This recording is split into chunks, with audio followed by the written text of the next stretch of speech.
Guess who's back? Back again. Shady's back. Tell a friend.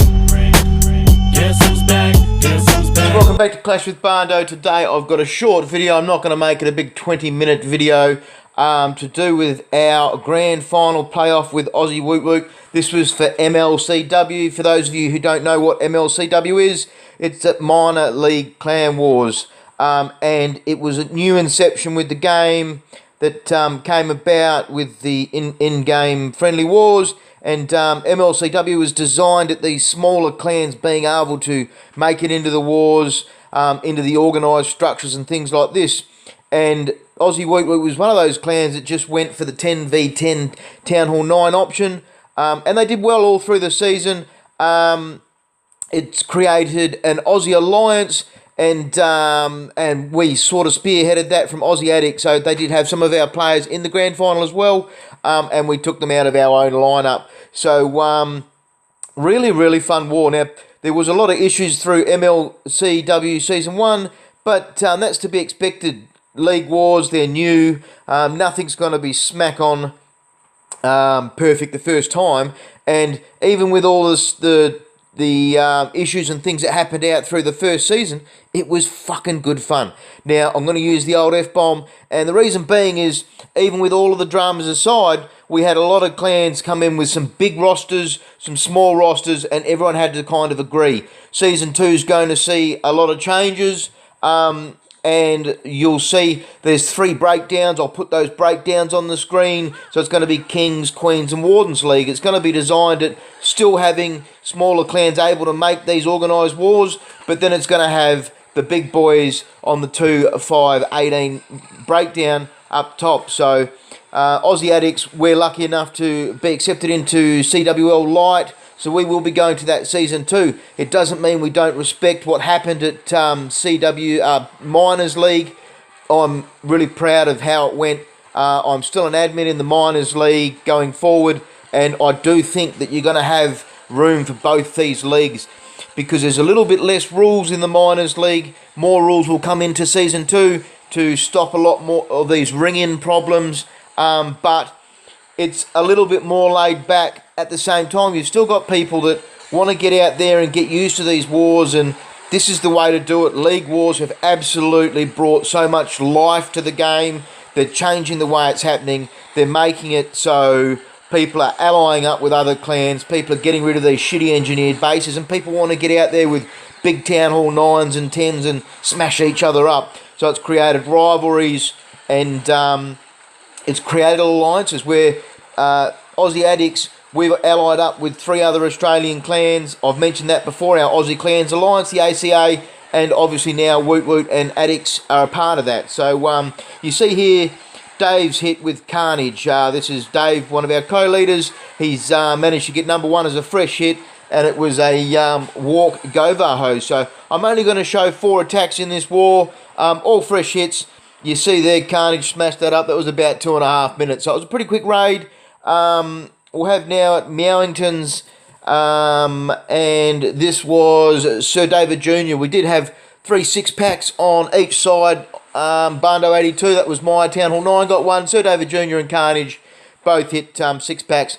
Isaac, Trumpinator and Ryan on the opposition all hit 6-packs. So I like this here. I'll slow it down. What SDJ's gone in with is a Rage Poison to get the kill squad, which is basically just his heroes and a couple Valks onto the enemy, and it's absolutely smashed it. So from there he's gone into a Tail Lava Loon, and you see the use of the hastes and the 1 heal. It's becoming a bit of a common strat using heals with loons, and no, that's not a attempt at a swag penis.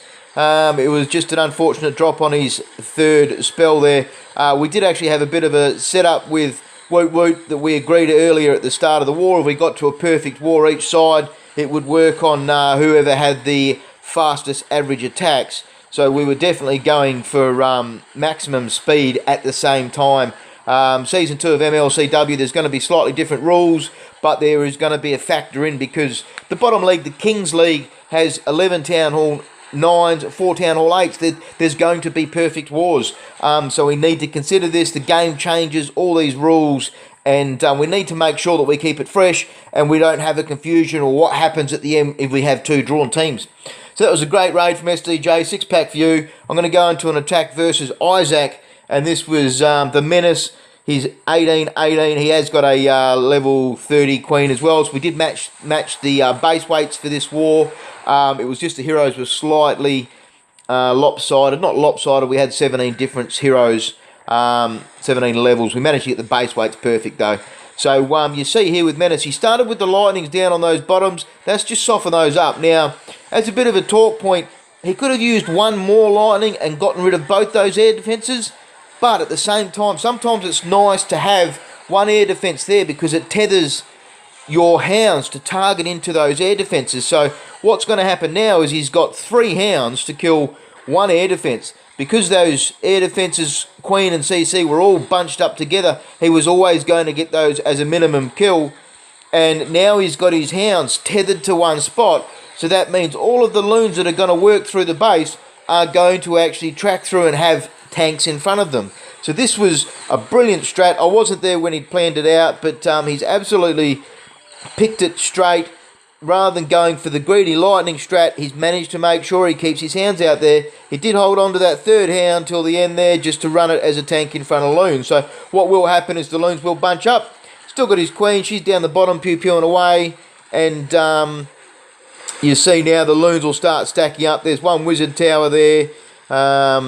Yeah, blower. Great raid from Menace. I think he did have just the 1 3-star. But, I mean, other clans had to match WootWoot as 10 Town Hall 9s. And I know they weren't completely happy, but that was Season 1. We know we had to roll with the punches. The league came out fairly close to after friendly wars were invited. So this is where we've managed to see some of these. And we've had a 7-week season followed by 3 weeks of finals, and you know, like overall I reckon it's brilliant. So I'm going to show now an attack from Isaac on Bando 82. It's a base that I got from someone I modified, and I loved watching this live. He absolutely smashed me. So you see I put the queen down the bottom there, and in the end it's a really poor position because old Jimmy Bob's going to go into the queen, get the queen, get a defence, get some trash buildings, and keep moving. He's then got a queen walk up the top there. He's going to throw that past the wizard towers. Now, wizard towers, they do no point defence damage. They're not pushing the queen. The queen's got several splash on her. It doesn't matter. He doesn't need to rage it yet. So he holds onto his rage and pops it down there because he knows that old Jimmy Bob's going to touch her up a little bit. So CC, Dragon, Loon, and I think it was a wizard possibly. And that queen is going to be absolutely huge value because what's going to happen now is she's going to walk into that 1 air defence and then back into that second one there. He started his loons, hounds perfectly. I had bloody both air traps out. And yeah, it was just an amazing analogy. And you see here as well with the back end poison, he really doesn't even, back end heal. He doesn't really need it. He's got 2 loons still alive. It's only 1 splash wizard. And there you go, it doesn't look like he's even going to use it. He didn't need it, he absolutely smashed this base. So you see, Town Hall 9's got these changes in the game. I still believe there's play in Town Hall 9. I really hope it possibly goes back to the way it was. But as Supercell tried to bring out these changes to make Town Hall 10 and 11 more playable, it means Town Hall 9's going to have to adapt to it. Base building is going to have to happen, all of those kinds of things. So a big shout out to 88 at Aussie WootWoot. Was a great war. It was still good fun. She was out camping and had to play on her mobile phone out there with a dodgy reception. It came down to the last few attacks. So perfect war to AA and AWW. Good fun. So thanks guys. Clash on. I challenge you to a dance off. Hands off, no trash talk.